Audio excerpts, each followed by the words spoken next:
Okay, we good? Yep. Okay, so welcome to Intro to Programming. Side note, we will be recording this lesson so that you guys can reference it in the future if you ever need to. So I'm Lisa, I'm a senior. This is my third year in robotics, and I'm the lead programmer for 9432 Blitzwood and Gears. Hi, my name is Jacob Marinas. I am a junior. I've been in robotics for now 3 years, and I am the lead programmer at Patriotic Robotics. So without further ado, we'll get to the content of our slides. Okay, so we're here. We're in this programming workshop. What exactly is programming?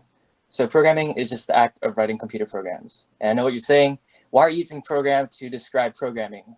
Well, programs are simply just a set of instructions that you give to your computer, and your computer is going to read it, and it's going to be like, oh, I have to do this. And it's just going to do exactly what you tell it to do. So on the right, you can see that I've created a little GIF, however you pronounce it, of some commands that you might give to your robot that it'll do.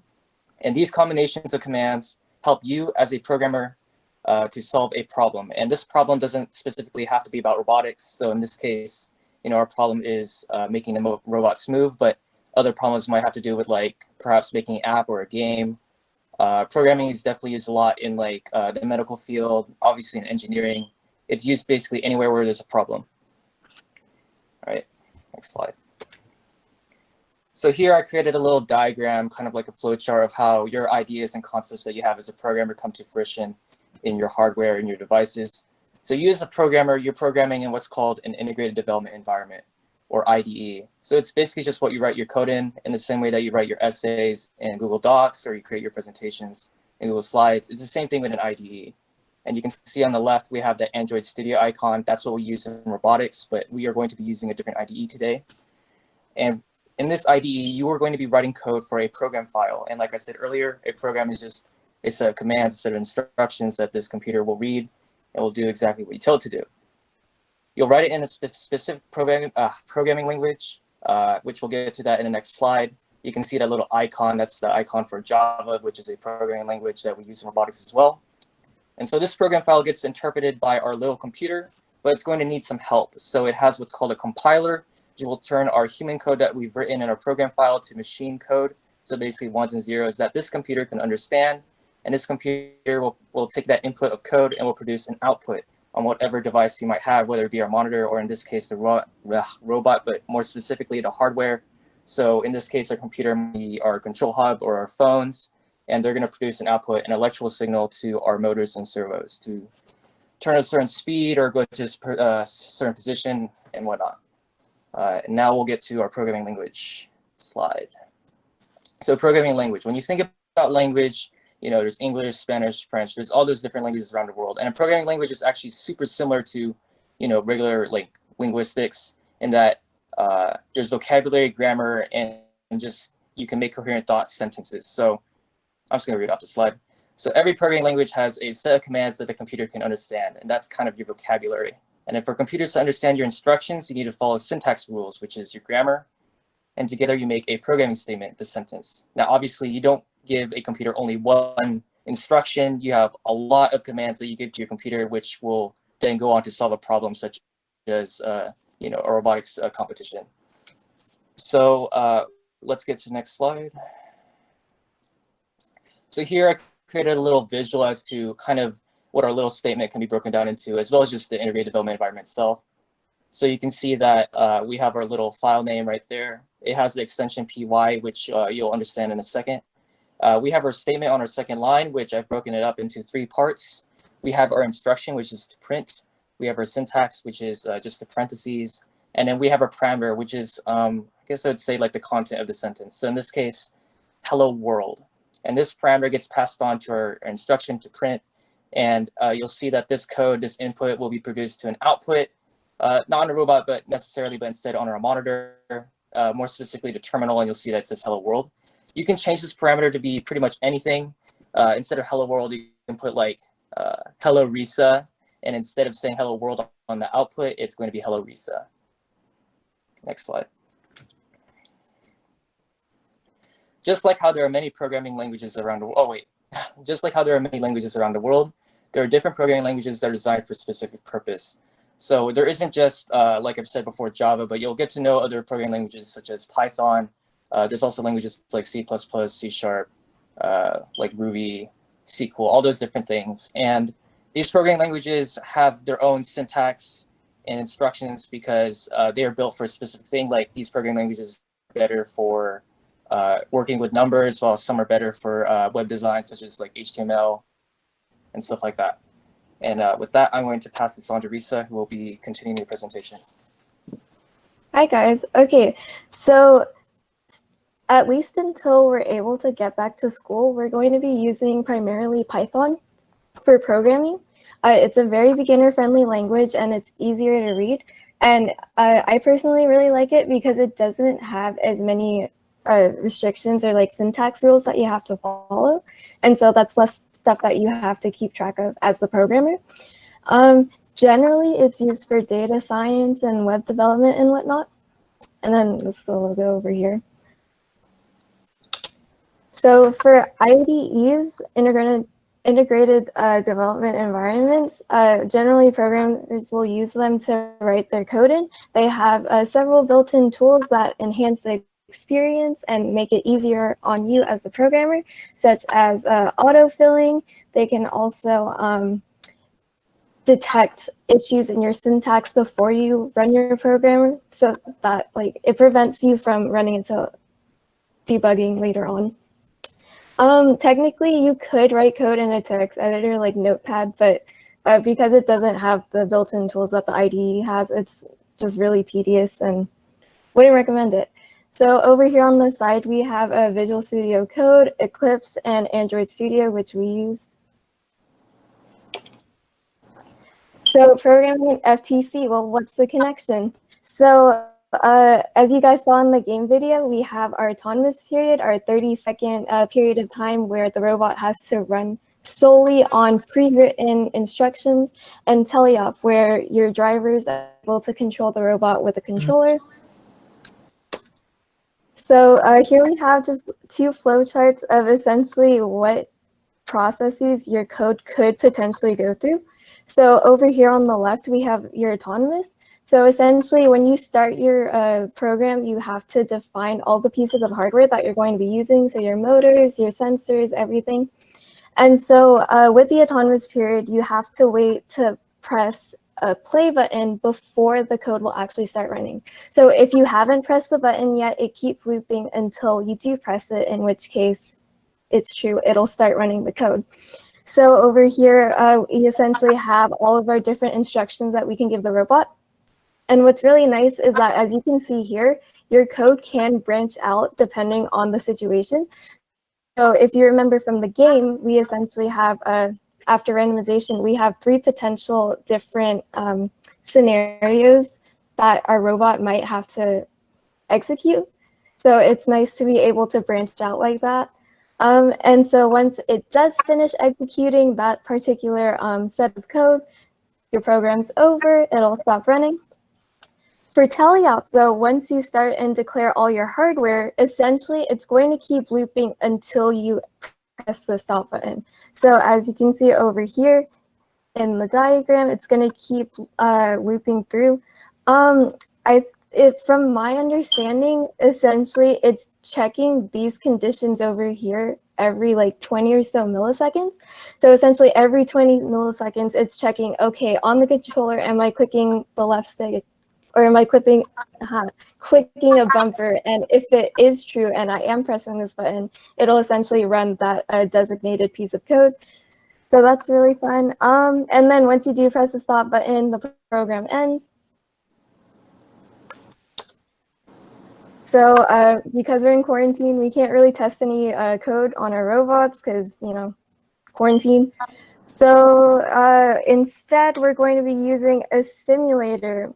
So simulators are fun because we're able to replicate programming and testing code, but in, I guess, like, not,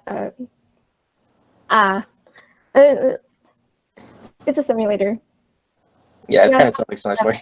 Maybe not the most accurately. but you do get an idea. Yeah. Mhm. So specifically, we're going to be using VEX.VR, which is a web-based IDE. So you're able to run it on your Chromebook, which is really nice because, like Tyler mentioned earlier, not all of us have access to a personal laptop where we can install Android Studio. But it's really nice. It has a lot of features, and we're able to use Python as the language that we use to code this cute little virtual robot. So yeah, if we go to vr.vex.com, you guys can follow along.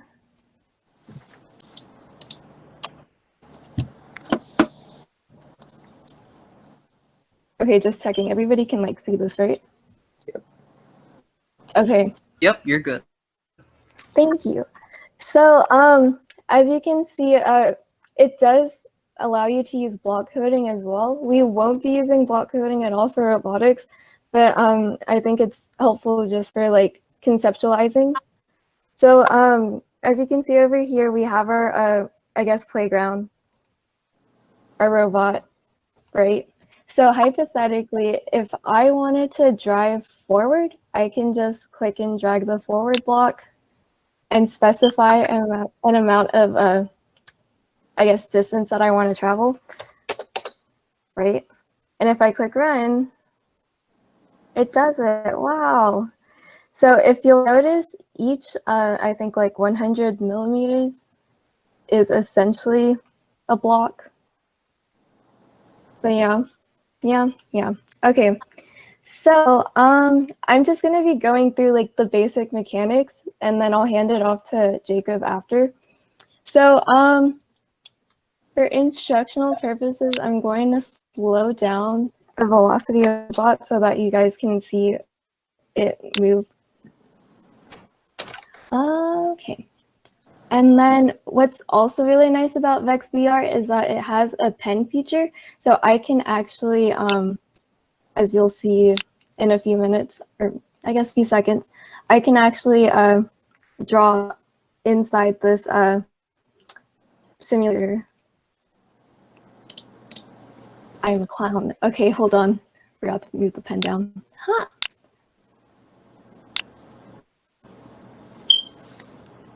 So as you can see, you can actually like draw inside the simulator, which is really nice. So that's to go forwards. Hypothetically, if I want to go 90 degrees, I can turn. So I personally suggest just using the turn right feature, because turn to rotation is a little bit more awkward to understand because it uses sensor readings from the virtual robot. So if I run this,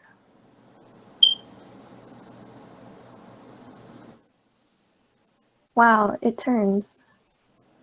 Ooh. I know, right? Yeah, that's So then, to go backwards, it's just reverse in terms of the syntax. Link. And then I will also change the color of this so that it's a bit easier to see.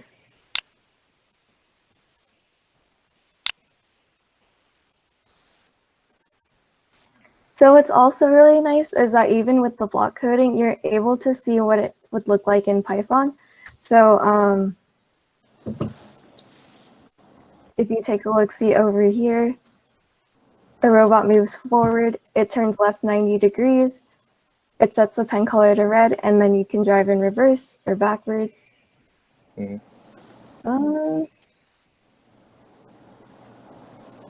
And yeah, no, that's about it. That's turning and driving with the robot. So it's fun to mess around with. They have a lot of different playgrounds that you can use. So like, go to the castle.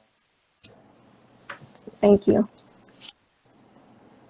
So hypothetically, if we wanted to knock down all of these towers, I invite you guys to unmute your mics, like in the chat.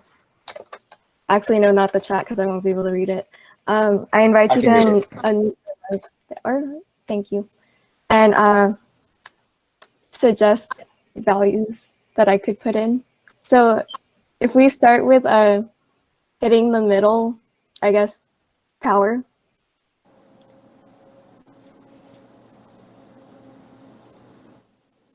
Any distances we want to try?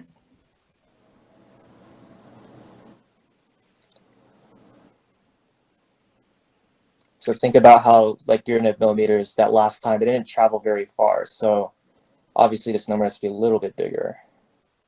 Anyone would want to just name some distance, some arbitrary distance. And we can test out what you suggested, you know. Okay. Thank you, Sophie. I appreciate you. 200. Okay. So we run. So notice that was actually pretty small. So we have to extend the distance longer. So another suggestion? I see 600. 600.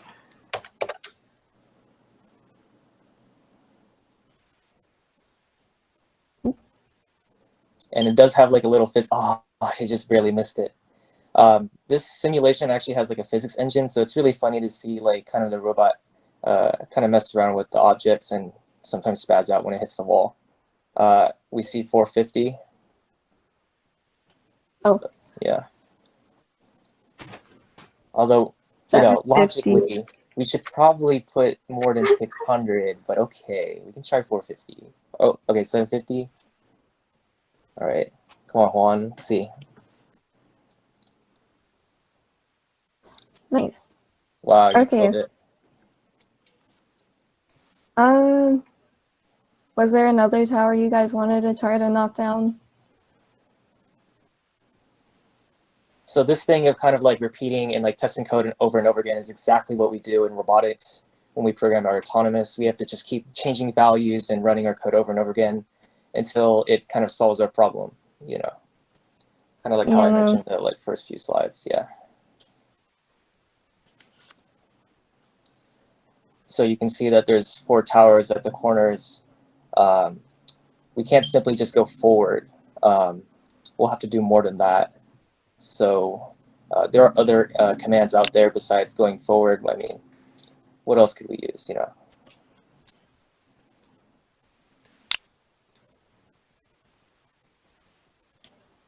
So let's say that I want to hit the middle tower, but then I also want to hit this large tower in the top left corner. Well, right now we have it set to where it'll only go straight and it'll hit the tower, but now we have to add on to that to where we can be redirected to this tower over here. So hypothetically, we could just, instead of going through 90-degree angles and go from here to here, I don't know if you can see my mouse, we can just go at an angle to the big tower over here. Yeah.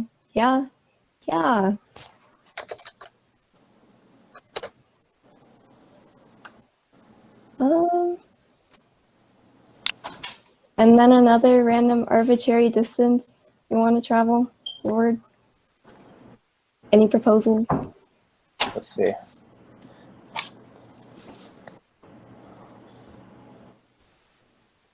I see 600. Right. Thank you, Sophie. We hit run. I have a feeling we'll hit it. The robot moves forward. It does its turn. Oh, Yep. almost. Diagonals are longer than you think. So based on this little drawing that robot did, how much exactly more do we need to add to 600? I honestly think we need to double it almost. Okay, 1050. 1050. Yeah. And what's really nice is as you edit it in block code, you can see it also edits itself in the Python code viewer. Hmm.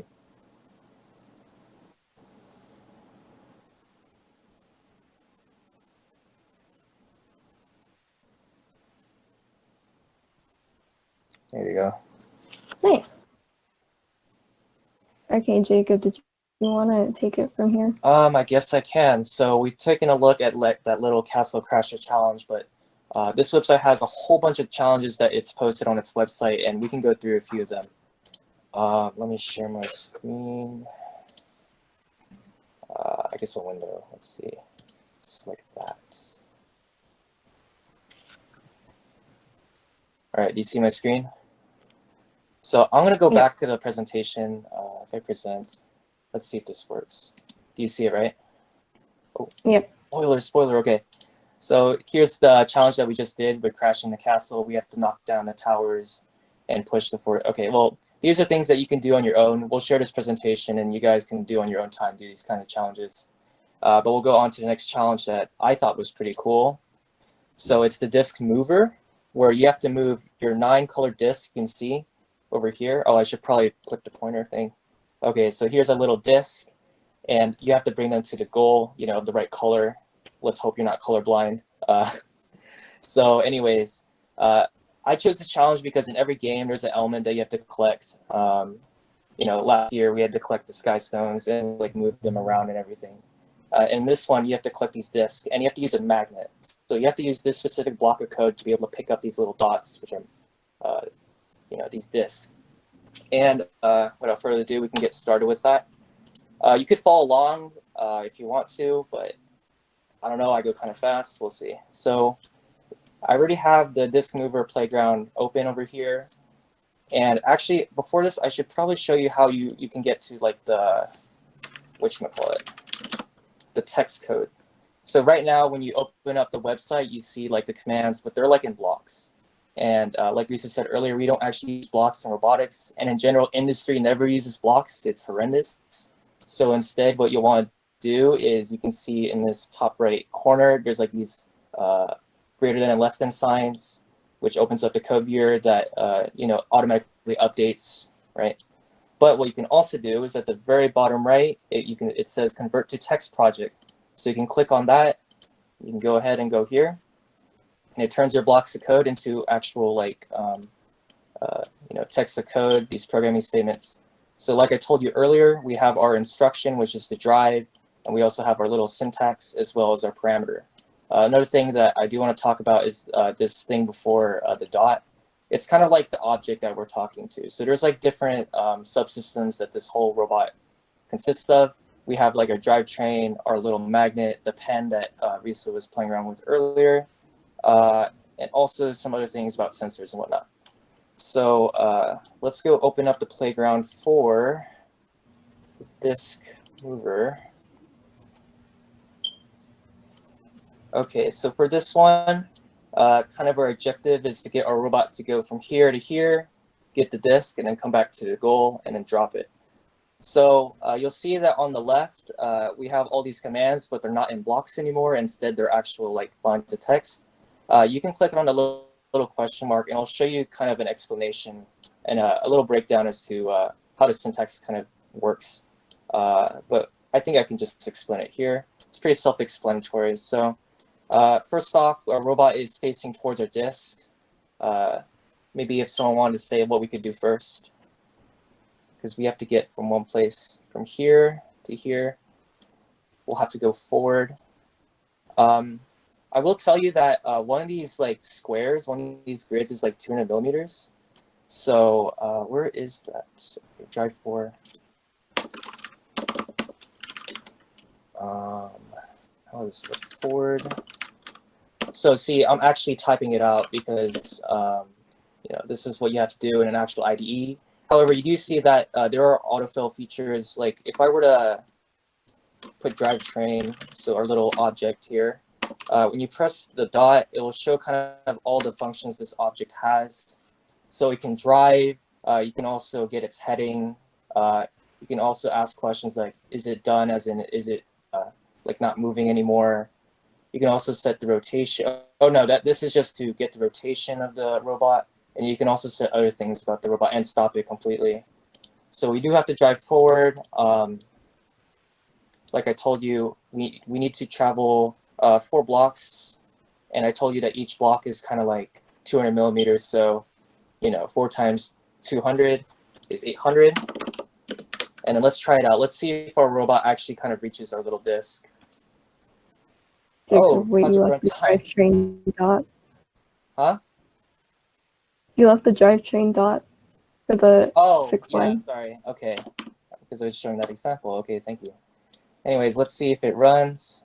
So it does, although it doesn't leave that pen mark because I haven't put the pen down programming statement, so I feel like we should do that. Just kind of take a look how far it travels. So pen, move, and then we have our keywords down or up. Down meaning that it's going to mark on the field, and up not. So we've made it to this disk, and remember in the presentation I showed you this new little block, although we won't be able to see that blue, it's just going to be text. So we have to go look for this magnet thing, and there it is, magnet energize. So it's just kind of like powering up this magnet to be powerful enough to pick up those disks. And you can see it kind of already autofill with boost, but you can also see that there's 2 keywords. There's boost or drop. So boost is just kind of like picking it up in the same way that you might pick up the disk in our ultimate goal game. So let's see what happens when, I guess, yeah, let's run the code now that we have our energized boost. We can see that, I thought, okay, so up here you can see there's kind of like statistics of the robot, and I thought it was going to talk about if it was holding something, but it doesn't look to be the case. To show that it is holding the disk, what I could do, I can copy this line of code. Trust me, you'll be copying a lot of code when you start programming if that's what you want to do. And this is another keyword, forward, but not only can you go forward, but you can also go backwards. So if I go backwards, oh, does it not fall? Oh, it's reverse. Okay, I was confused for a second, it wasn't autofilling. But anyways, you can see how powerful programming can be. With just like one change in the code, you're able to do something completely different, with these parameters. Oh, whoops. So let's try out the code again. So you can see it goes forward. It goes forward kind of slow. I don't know what the speed of this robot is. I wonder if I can do it faster. So there's also another command that we used earlier to kind of slow down or make the robot go faster. So what is that? I think it's set drive velocity, yeah. So I think it's going at 50% right now, but I feel like we can speed this up a little more. So drivetrain, and again, we have all these different functions. And let's say we want to select, select drive velocity, and we have to put in, I think, a number between 0 and 100. Okay, so we can put 100 and in percent. That's just kind of like our unit. So it's going at 100% of our speed. We're sending basically the most electrical signal we can send to our motors. And if we do it again, I think we should go faster. Yep, it's a lot faster. And especially in an autonomous, you want to complete as much things as you can in that 30 seconds. So it's very good to go at a max speed. But you also want to be controlled and like, say if you are going at a max speed, but like your turns are inaccurate, you do want to turn a little slower and stuff like that.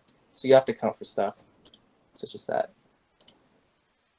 Okay, so now we got the disk. You can see that it's gone from its initial place, and now it's at our little goal. So now what we could do is we can copy this line of code over here, or you can type it again, but in this case we can just copy it. And we have to change this keyword here from boost to drop. And what it'll do is it'll drop it, although you won't see it because robot's on top of it. So let's have the robot move forward again, but we know that we have to go forward to reach this next disk over here, but we need to know what our distance is, so we don't know what it is yet. If anyone want to give a guess as to how far it would take for this robot to get from here to here, I guess in the chat, I can't see it.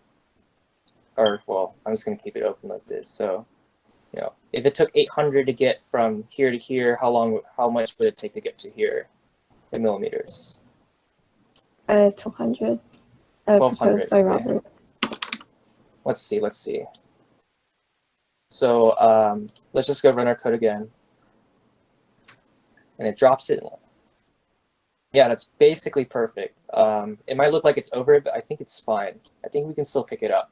So again, we're going to have to copy this code again. And then after that, we have to copy this code again. And we know that it took 1200 millimeters to get from here to here. So it's going to take the same distance to get back to our goal. So we can just copy this, boom. and then we will run our code again. Let's see what happens.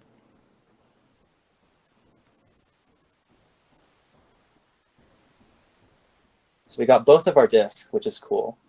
And now we have to get this third one. If anyone want to put in the chat or say about how far it should take to get from here to here, or sorry, here to here. So I have to copy this line of code again, okay. Oh, well, before that, I do have to drop the disk. I forgot about that. Okay, but now we have that. So what would this mystery number be? 1600, thank you, Robert. All right, thank you. 1600. And in that case, I kind of already know the answer. It is going to reach it. But we can still test it over and over again and say we didn't know about that, right? And we can also change it to 3D view. Maybe it'll show the disk in 3D that's like underneath it. Oh, okay, I guess not, because we haven't magnetized the magnet yet. Okay, so anyways, we have to copy this line of code again, okay? So now we picked it up. Now we want to go in reverse, okay? So we got to copy this again. And this time we know that it took 1600 millimeters to get to here, so just the same thing going back. Okay, and then after that, we have to drop it, and then we'll have all our, what color was this disc? All these blue discs into the goal, so we're just going to watch it from start to finish.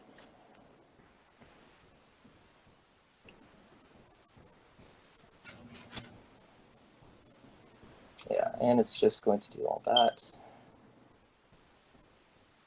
So yay, we did our little challenge for at least the blue goal, but now we have to do these other 6 discs. And already, you noticed, I was kind of emphasizing on the fact that you have to copy the code over and over and over again, and it's like the same lines of code, the same statements, the same instructions. It's like, you know, I have to type all the, because here's the thing, you can actually create kind of like shortcuts and be able to repeat these instructions over and over again without having to copy paste. They're called functions. So we can break down kind of like our little actions. So we know that every time we want to get a disk, we have to go forward a certain amount. We have to magnetize, and we have to go back, and we have to drop the little disk. So every single time we go back, we have to go back and forth, you know, magnetizing and demagnetizing. So what we can do is we can turn that into a little, like, I guess, programming statement of its own. So to create a programming function, which will do exactly all that, we do DEF, and then what could we name this? I guess disk collect. And then so far we don't really know what to do for parameters, so let's just type out what's their usual like motion when trying to get at least one of these disks. So first we have to go forward, so we know that much, so we can copy this. Next, we know that we have to energize our magnet, so you know, we can pick up the disk, so we can copy that as well. Then we have to go in reverse, so we got to copy that. And then the last thing is that we have to drop our magnet, or not magnet, the disk. Okay, so now we have all that. That is the motion that we do to go from here and back to get the disk and drop it off. So now we have all this, and I'm going to end it off with that.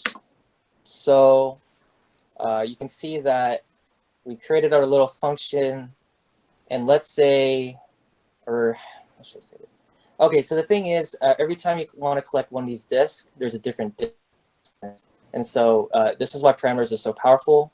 You can create a parameter in these parentheses over here. So in this case, we can put like distance. So this distance is what we put into parentheses right here when we type in disk collect, is going to be how far our robot is going to go. So we can change this 100 to be distance, and then this 800 to be distance as well.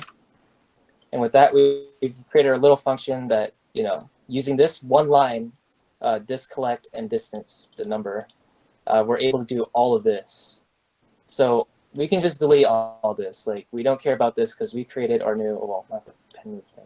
Everything else can be gone. All that copy pasted code, that's yucky. We want to use the least amount of lines we can use, because, you know, the computer will have to work harder if you put more lines of code, basically. So now that we have our little function, to the user. It's just easier to what? It's easier to read. Yeah, I was going to get to that. So it's just easier to read, because you can name your functions to basically be, you know, whatever you want. We know that if I were to type in disk collect, I know that I am our robot's going to collect a disk. But what we need to put in our parameter is kind of how far we need to go. And from earlier, we remember that going from here to here is 800. So if we put 800, that will collect the disk and it'll come back here. And I just have to repeat again. So disk collect, and this time it was 1200, I believe, and then disk collect, and this time it was 1600. And with that, it'll actually do the same thing, but now we did it in less lines of code, hopefully. So you can see how it goes back and forth using less lines of code and using our new function that that we've created. And with that, it's so much more readable because you know that this collect, you're going forward this distance, you collect the disk and you go back. And with that, you're able to continue on with the rest of the other 6 disks. You just have to turn around and do the same thing again. In fact, you can even put functions inside of functions. So what you could do is you can do another one. You can do like disk collect row, and in this one you can put disk collect, or well, I can just copy paste it. You can do this. So programming becomes really interesting when you start finding all these ways to make your code like shorter and more abstract. So now instead of this, I can literally just put disk, or wait, did I say row or column? It should be column. I'm dumb. Anyways, we have our little column, disk collect column, and with that, it's going to do literally the same thing, hopefully, and it does the exact same thing. So now I know that when I read this one line of code, or when the robot reads this one line of code, it knows to do all of this. So with that, it's going to be very easy to just get these other 2 columns of disk. Basically, I just have to turn right. So drivetrain, turn, and then I can put the keyword right. And then after that, I need to travel, let's see, how many blocks is this? 1, 2, 3, 4. So what I could do is drivetrain, drive 4, and then we know we need to go forward, and we need to go 800, and then our units. And then we just need to drive train turn left, so we're facing towards our disk in the next column, and then let's see what happens. So we run all this, and again, this is why I wanted to speed up the process, because if this wasn't at 100% speed or velocity, this thing would take forever.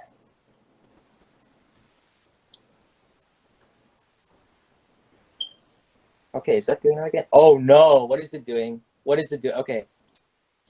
I think I've made an error in my judgment. Okay, so I think in this case, what happened, so this is what happens when you're a programmer. Sometimes you assume things to work, but really your logic is flawed. Remember that the computer is never wrong, and it only does exactly what you tell it to do. So you're always wrong, and you have to figure out what's wrong with the code that you've written. So in this case, I told it to go right, but it didn't really turn right. It just went straight. And I can explain why, because you're reading code from top to bottom, and what it's going to do is it's going to read this disk collect column. After that, it's going to be told this instruction turn right, but there's no like line of code to tell it to wait until that like turning right motion is done. So you do have to put either a line. Let's see, and I know there's a way to just turn with degrees, but this is a good example right here. So we know that there's no waiting between turning right and going forward, so we have to put a little like waiting thing. What is it called? Wait. So you can put wait 1 second, and then it'll actually turn enough so that it faces in that direction. But in this case, we want to turn exactly 90 degrees, so we can just do turn for right 90 degrees. And we can do the same thing. Oh wait, we can do the same thing over here.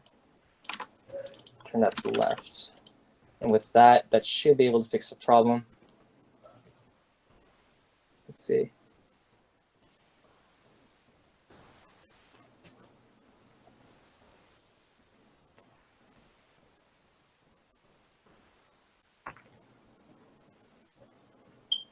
And there you go. It's literally pretty much in the exact same spot as it was over here. And now all we have to do is just put in this one line of code, and it does this whole column. And after that, to just repeat, these 3 lines of code, which you could even put in a function in of itself. So it's, again, functions are really powerful. condensing your code and everything. It makes things so much easier. But I think you guys get the idea as to kind of how functions work, and it's pretty powerful. Even if you're a little confused now, don't worry. If you stay along with us, we'll explain so much more into this whole abstraction thing. And with that, we're pretty much done with that challenge. So I'm going to go back to the presentation. So we've learned about that, the repetition of commands. What can we do with that? I just told you, when you have all these repeated commands that are like similar to each other, you can create functions and parameters that make these commands a little different. Okay. So we can go to our little next slide. Oh, and it's me again. Okay, but this time I just want to do something a little fun. So far we've programmed robots to do exactly what we tell it to do, but you can also make it so that robots can decide what to do for themselves, kind of. In this case, this robot is kind of like a Roomba. So it's going forward, and then once it reaches like the wall, it has a sensor that kind of detects when it's close to the wall, and then after that, it's going to decide, hey, I want to turn in a random direction. So this is pretty fun because you can kind of make like art pieces with it, kind of. So yeah, and by dead reckoning, that's what I meant. You program it to do exactly what you tell it to do because you already know what it has to do. But sometimes, the robots have to make decisions for themselves, such as the flow chart that you saw for the autonomous in the presentation earlier, counting the number of rings and having different instructions based on that. So this isn't, okay, well, where's that thing? Oh, so anyways, here's what the actual thing looks like if you keep it running. I think it looks pretty cool. I'll program it from start to finish though. So if I can open up a new thing, let's see, convert to text project. So we can play around with this little idea of being able to let the robot decide for itself what to do. Let's go back to our grid map where it isn't really too much. So exactly how do we go from just going forward to doing all this crazy stuff with turning and everything? So kind of my thought process when I started doing this was I know that I needed to use a sensor to detect when it's close to the wall. So I'll have to use, let's see, I'll have to use this a little distance.getDistance instruction, which will give us the number of like how close. Actually, it is this. So this line of code right here is the same thing as this. So I want to use like a little comparison to say that if this distance, from here to here is less than like 100 millimeters, then we need to tell the robot, hey, don't keep going because you're going to crash. Instead, you should turn. To start this off, since you want to keep running this forever, oh, where's our little saying? Since you want to run this forever, you can see that even though the amount of lines of code I have is very minimal, it definitely drew a lot. So to get started with this, what you'll want to do is you want to do this is called a while true loop. So basically, the code inside of this while loop will run forever. And so, yeah, it's basically just while, like, okay, sorry. This thing right here is going to be kind of deciding whether to run the code or not. And if you pick true, it's just going to run the code inside of the while loop no matter what. So now we can get started. So we know that we have to go forward, but we know that we can't go forward forever because if I just start, drivetrain, drive for, that's a little clunky. I want to move down here. Drive forward and then forward. We don't need to really specify direction, huh? Actually, I think we can just tell it to go forward. Okay, so we know we have to start off with that. Oh, and again, it's slow. Okay. Oh, and the program stopped. Nice. Because, a loop without a wait statement. Okay. So we do need to add a little wait. We'll have to put like 5 milliseconds, I think, so it won't show an error. So before that, we need to set the speed of the drivetrain to velocity. So set drive velocity, and we want it to go at 100% speed, because again, it's slow. So now that we're going forward, and we have our little thing to make sure it's not going into any errors. It goes forward, and you can see what I meant. The physics and everything. It's just gonna, it just flipped over. So we don't want to do that. Instead, we want to use our little sensor to be able to turn around. So what we'll have to use is another control structure. We have to use, let's see, what did I use last time? Well, let's say, no. So we actually have to do another while loop. And in this case, while, and then we have to use our little distance, get distance over here, you can drag it here. So this will report just what number is right here. And you'll, okay, let's play it again. Oh no, wait. It's because I added this. Can I comment it out? Okay. So you can see that as the robot gets closer to a wall, our distance decreases until it's, yeah.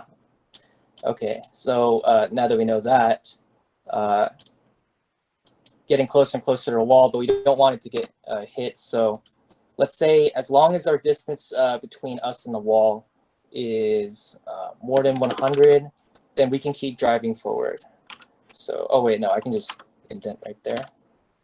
So you can see that this number right here, once it gets, if it's greater than 100, it's going to keep driving forward. But then after that, we want to do something different. So we do want to turn around, but what's cool is that you can decide kind of where to turn using what's called a random number generator. So let's see, we want to turn. So drivetrain, turn 4. And for this, well, you can just put right or left, but it doesn't really matter. And then after that, you can put, okay, hold up. If I can open up, or no, I can just do this. Direction, angle, units, weight. Okay, so right. And then after that, instead of putting just a number, you know, like how many degrees you want to turn, so 120 degrees. Well, we are going to use degrees, so let's put that right there. Instead of 123, you can just replace that with any single statement that will return a number. So what you could do is you can use this random object, which has this statement called randint. And in the parentheses, you can give it a range of what numbers it will output. So in this case, okay, so we hit the wall and then we want to turn in a random direction, but we also don't want to like turn too little and like, okay, how do I describe this? Let's say, you know, if I put 90, you'll see that once I hit the wall, or no.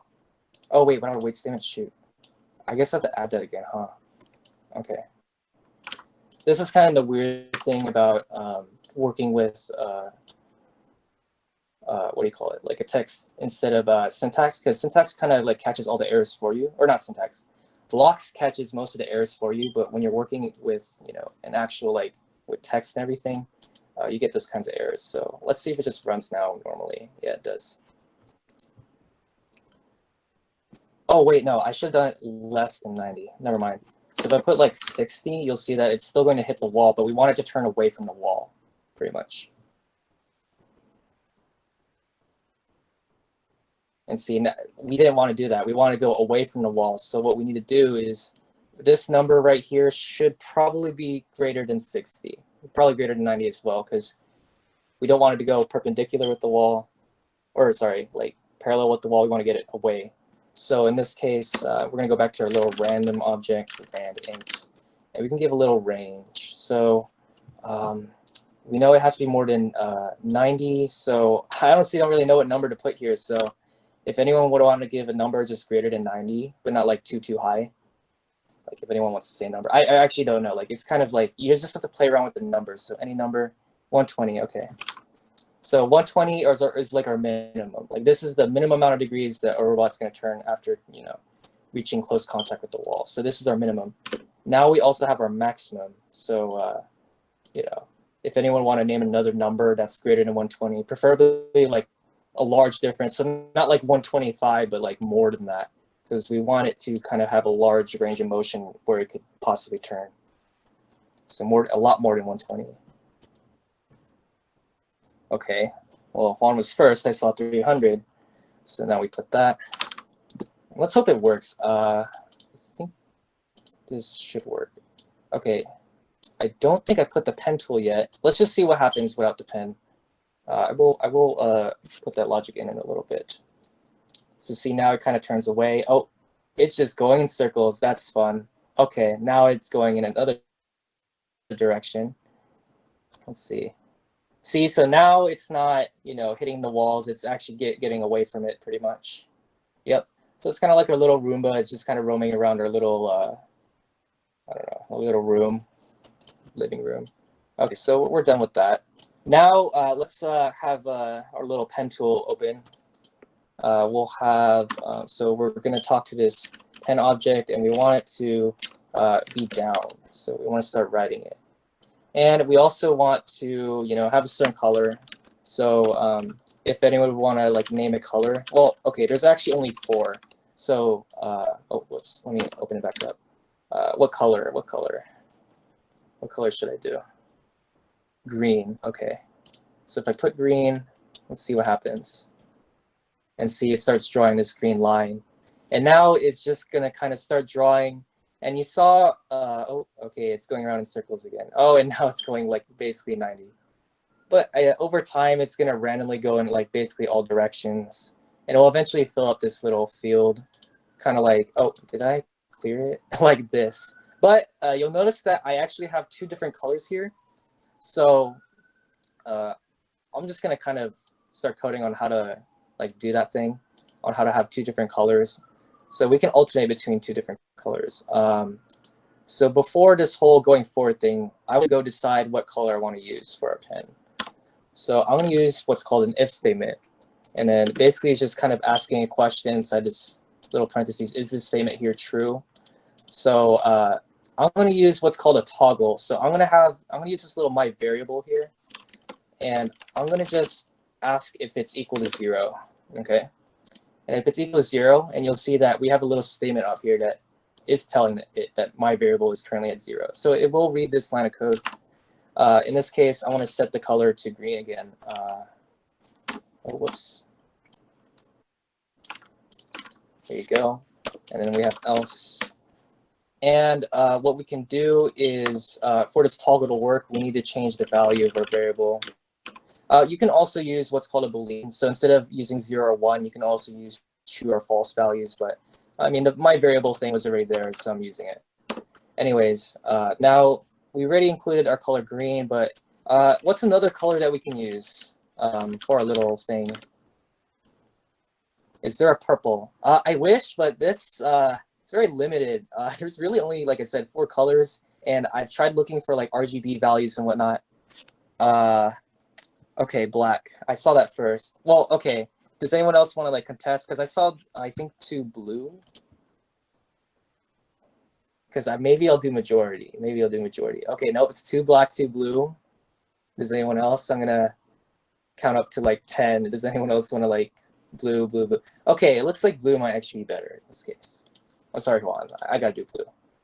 Okay, because everyone wants that. Okay, so that's gonna be our other color, and then my variable, I'm going to set it to 0. So kind of the reason why this works, how it alternates between one or the other. So it's going to go read this statement, and then it's going to change the value of this my variable. It's going to become 1. And that means this statement is actually going to be false. And in an if else statement, if this statement is false, then no matter what, it's going to read this, these lines of code underneath the else statement. And in this case, it's going to set our color to blue, and then my variable back to 0, which then makes this statement true. So the next time that this code is read, it's going to read these lines of code, and then the next time this code is read, it's going to read these 2 lines. So it's able to alternate between one or the other. So now, oh, okay, what did I do this time? All right, debugging. What did I do? It doesn't really tell me any. Oh wait, no, I have to look in our little console. My variable equal. Oh, okay. It's very useful to have an IDE. Like Risa said, it tells you kind of like what errors there are. In your code. So I had to put 2 equal signs, because 1 equal sign is to assign this value to a variable, while this 2 equal sign thing is a comparison between this and this. So my variable, okay, it's 0. 0 equals 0. Is that a true statement? Yes. And this should work now. So it's just going to start kind of doing its own thing, and now it's going to alternate colors. So now we have blue. I wonder if there's other options for the pen tool, if we can make it like thicker. It doesn't look like it. I only see 2. Oh yeah, you can also check again like what, oh, I should probably keep it so you guys can watch it.